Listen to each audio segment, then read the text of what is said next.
Hey Hoochie Mamas, it's Miss Philly, obviously.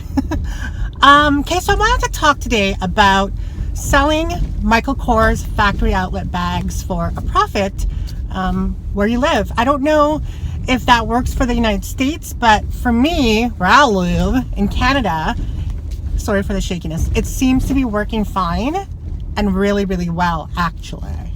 I haven't really, aside from my trip to Minneapolis, I haven't really been to the States since, I guess, 2015 is when I went to Vegas and I bought some Michael Kors stuff and resold it then. So, yeah, where am I going with this story? I do not know. Okay, so case in point, I went to Minneapolis. I bought the Mercer bag, this bag, and I paid, after the US dollar conversion to Canadian dollars and taxes, obviously, I paid $118 Canadian because it was $92 American. And then I resold it locally for $186. So yay, big profit, right? So I basically made like $78 on that bag. This isn't going to work if you're going to just specifically go to the United States or whatever, wherever it's cheap at the outlet, and then buy it to resell it. You have to factor in your hotel, your gas, your food, all that stuff. So it's more advisable to do that when you're on vacation or when the timing is right where you're going to be there, right? Or, if you're also buying in bulk, then probably will make more sense. Like, this isn't really going to work for everybody. You kind of have to do your research on how Michael Kors sells in your city, your country, the demographic of people, the amount that they're willing to pay. So you do have to do kind of some grunt work to know this kind of thing. Because I have been reselling for 5 years, and I've kind of learned a lot via trial and error on what sells, what doesn't, what people are willing to pay, what dates people are willing to shell more money out of, the holidays, the paydays, child tax day, welfare day, job payday, any kind of payday, So I have developed a sense and kind of knowledge on that kind of aspect of reselling, because all those things I mentioned makes a big deal on whether you're going to make a sale or you're not going to make a sale, or whether you're going to get the maximum amount of profit from the item that you're selling. Another thing what word am I looking for? Another thing to take into consideration is, oh, the little geese. Another thing to take into consideration is your price point in bags, the style of the bag, the season, the color.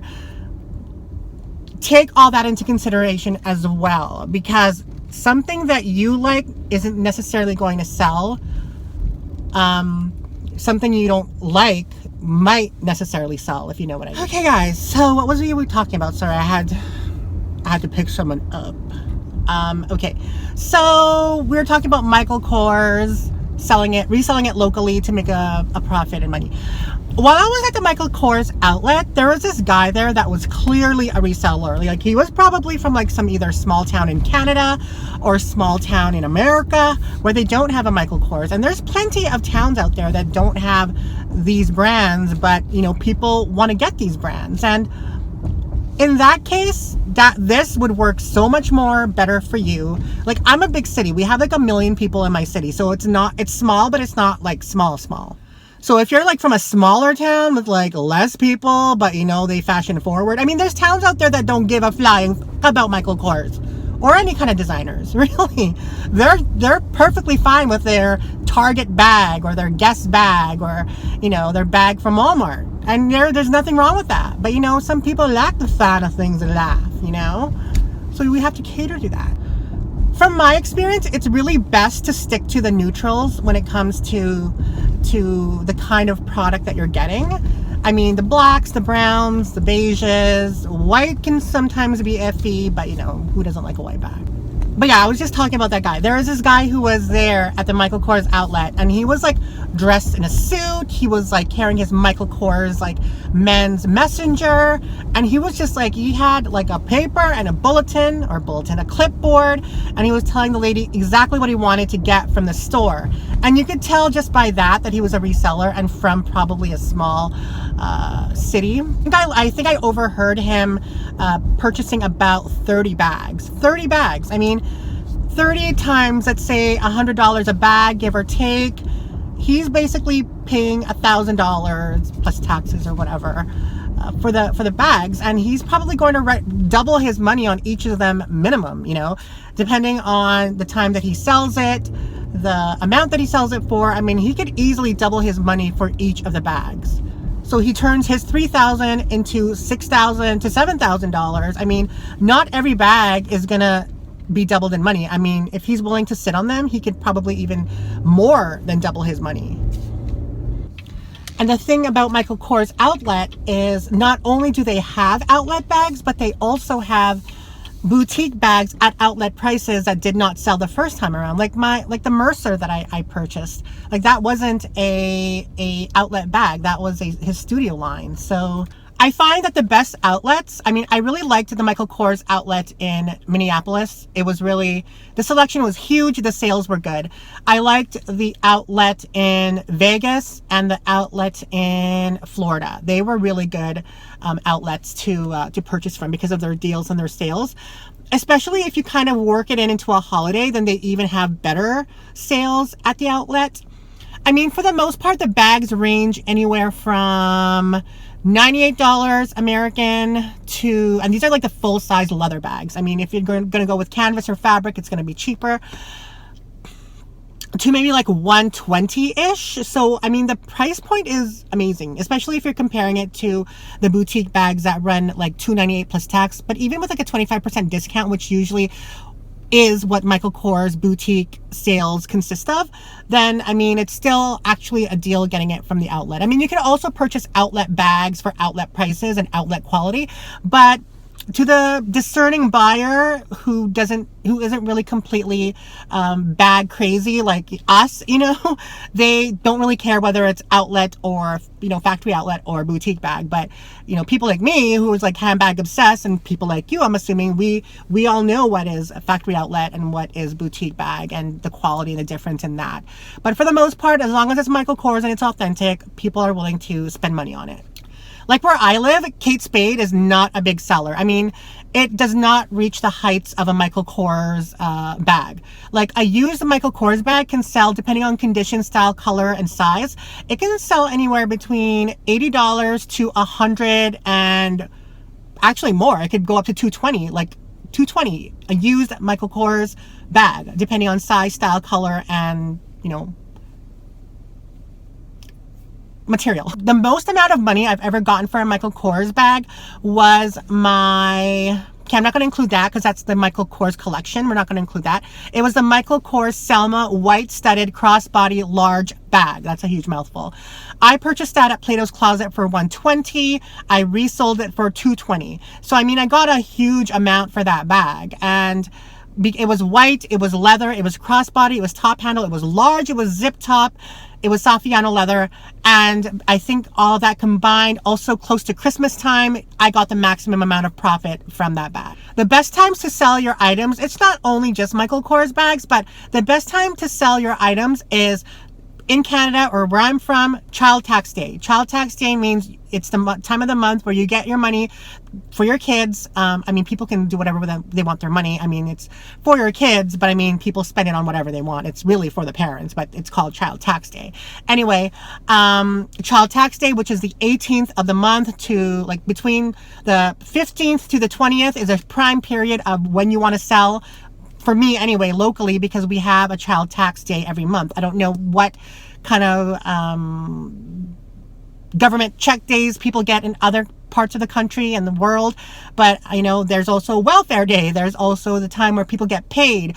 The worst time of the month is usually the end of the month or the beginning of the month, because people are either getting, you know, their rent paid, they have bills due. So those are probably the prime slots where you might get less money than usual. So I would stick to like the mid of the, like after that, a week after the end of the month, and a week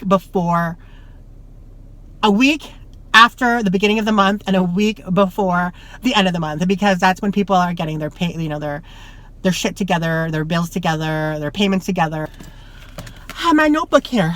I wrote some notes down too. It's also good to be organized when you're reselling. I like to list down things like this.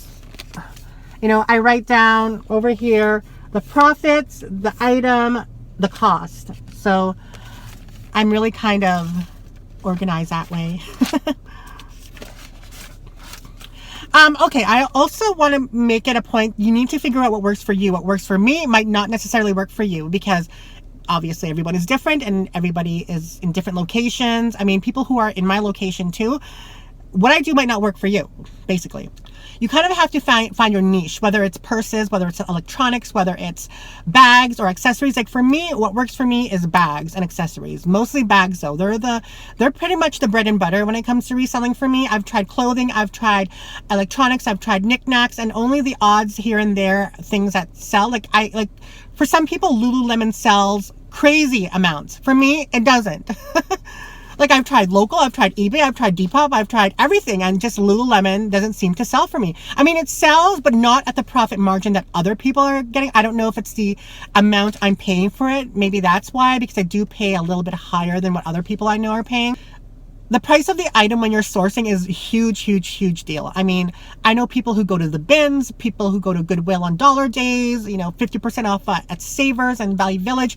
So what you pay for an item is very important. Like me, I can get away with paying hundreds of dollars for an item. I think let's see, for that Michael Kors blue bag, the saddle bag that I bought, I basically paid $128 for it, which is exorbitant. That's like ridiculous if you're going to resell. But because of the style, the quality, the size, my market where I live, I knew I can make some money on it, whether it was the bare minimum, whether it was whatever, you know, I just knew I could make money on it that was worth it for me. I ended up only selling it for $154, I think. So I did make $24 off it, which doesn't sound like a lot, but I mean, I was at the store. So either I could have bought it, make $24, or went to the store without nothing. So you kind of have to think that mentality sometimes.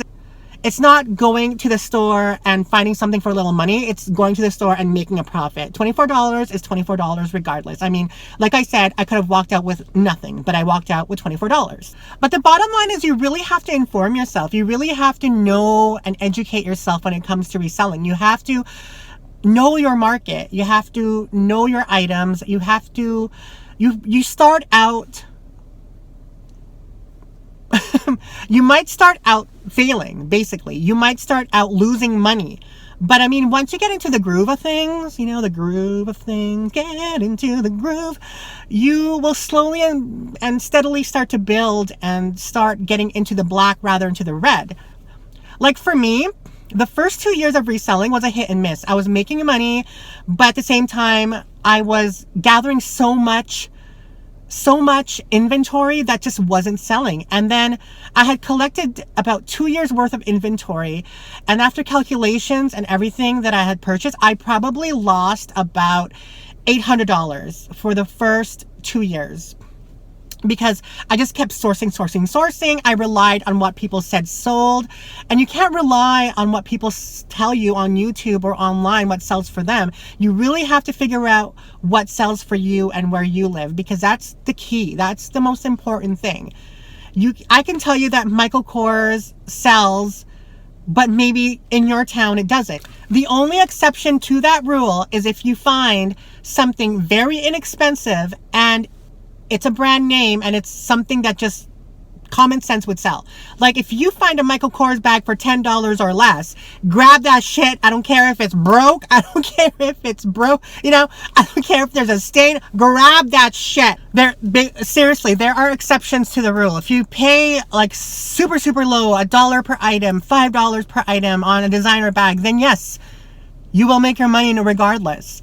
But when you start getting up and up and up in price, you know, it starts to get a little bit more iffy unless you're knowledgeable in what you're doing. Like back in the day, Columbia was a big seller. Now, not so much. Even if you picked up Columbia for, I don't know, for $5, sometimes it'll only sell for $10. Like, yes, $5 is $5, but when it comes to selling it online, you have to deal with the fees, the PayPal fees, the eBay fees, the Depop fees, you know, the Poshmark fees, shipping and everything. And it just, that in turn makes it not worth it. That's why for me, locally is what works for me. For the most part, when it comes to the bigger items, that doesn't work for me locally. That works for me on eBay. Like eBay is where I go to sell my designer items.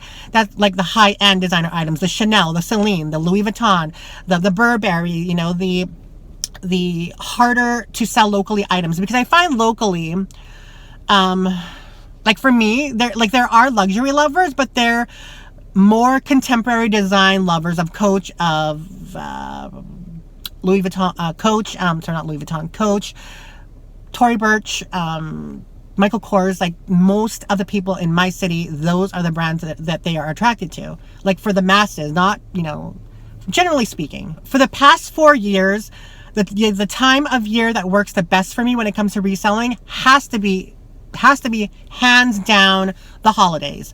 When you get into end of November, mid-November to all of December, that is when prime sales are happening. Okay, whether it's used, whether it's new, locally, that's when I make my bread and butter. Ugh. See, that's the bad thing about my nails, is that the jewels just start falling off in like within 2 or 3 days. Because I wash dishes by hand. Yeah, I ain't a lazy ass and put my dishes in the dishwasher, okay? I use my hands to wash that shit. But because of that, like my jewels are already falling off. And frick, I paid like freaking $150 for these nails. Like, ugh. What were we talking about? I totally forgot now. Oh, yeah, okay. The holidays, prime real estate when it comes to reselling. That is the time of the month. For the past 3 years, that is when I got the bulk of my sales. Like I'm talking like high figures. Like I'm talking $2,500 to $3,000 profit, gross profit, not net. Was it gross or net? I keep getting confused. After cost, I think that's gross. That's how much I made. Like $2,500 to $3,000 just for that month of like November to December, you know? Like if you go from November 15th to December 15th, that is a prime real estate for me when it comes to reselling. I think last year I made like over $3,000 just from reselling. It was cray. And yeah, anyway, guys, I just wanted to do a video with you talking about reselling, specifically for Michael Kors outlet bags, because I think that's a market there that not a lot of people, I mean, actually, I know in my city, a lady who does that. Like she opened a store, like a store, like a brick and mortar store, and all she does is sell like freaking Michael Kors bags, from the outlet, because you can just tell it's from the outlet, or when they have huge sales.